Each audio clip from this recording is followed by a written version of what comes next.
Kenapa tak ambil normal je lahirkan baby? Kalau berisiko untuk ibu, awak nak cakap macam mana?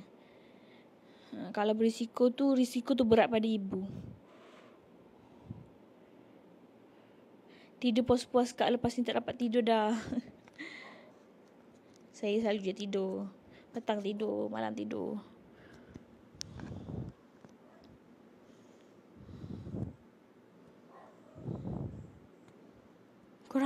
Korang dah tengok tak?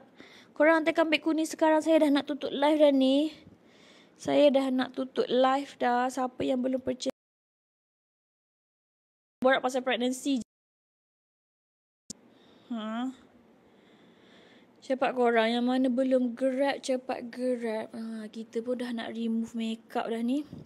Alisa kita sama. Saya gugur baby twin kalau ikutkan due bulan 8 juga. Oh ya ke? Korang pergi tengok sekarang beg kuning. Arwah mak saya pesan dekat-dekat nak bersalin selalu buat solat hajat supaya memasukkan insya-Allah. Amin. Sebab sekarang pun dah solat pakai kerusi memang tak boleh. Nak duduk bawah dah.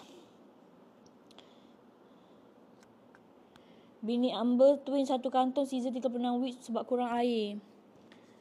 Saya memang kena monitor setiap minggu air ketuban. Saya minta bersalin normal. Melainkan kalau ada risiko apa-apa baru saya minta Caesar. Sebab sekarang berisiko lah doktor tak bagi normal. Sis, I tengok Captain Mo Chris macam you lah Ariana Nina Baharum tu. Oh, jauhnya.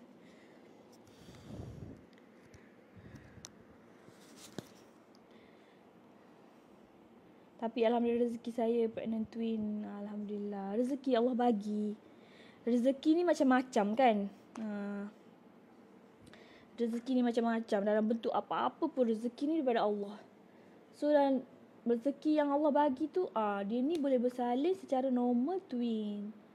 Rezeki dia satu lagi, yang ni boleh suami teman sepanjang masa. Dia ni rezeki dia, lepas bersalin dia tak kena jaga pun baby dia sebab ramai orang jagakan macam-macam lah. Ya, MG sengak-sengak seorang je sahabat. Bila tengok sama. Ya betul, rezeki macam-macam cara kan. Aduh, tak on mic ke?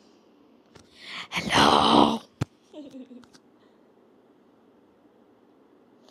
Kalau korang tak nak beli tak apa Korang jangan tanya macam-macam Nanti bila saya tak buat sale dah, korang cari saya lagi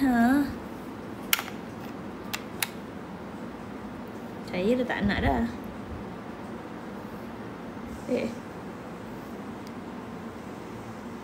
Saya tak dapat tarik lagi.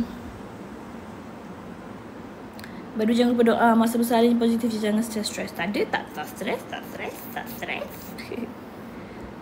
Saya duduk rumah je, tak stres pun. InsyaAllah. Pakai tudung nampak sama. Nina Baharum macam ni ke? Nina Baharum bersih hidung besar.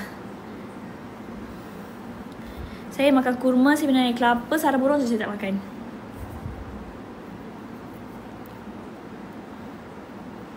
Sekarang anak saya 2 kilo dengan 1.5. Satu yang tu 2 kilo, satu 1.5. Saya nak naikkan yang 1.5 tu dulu.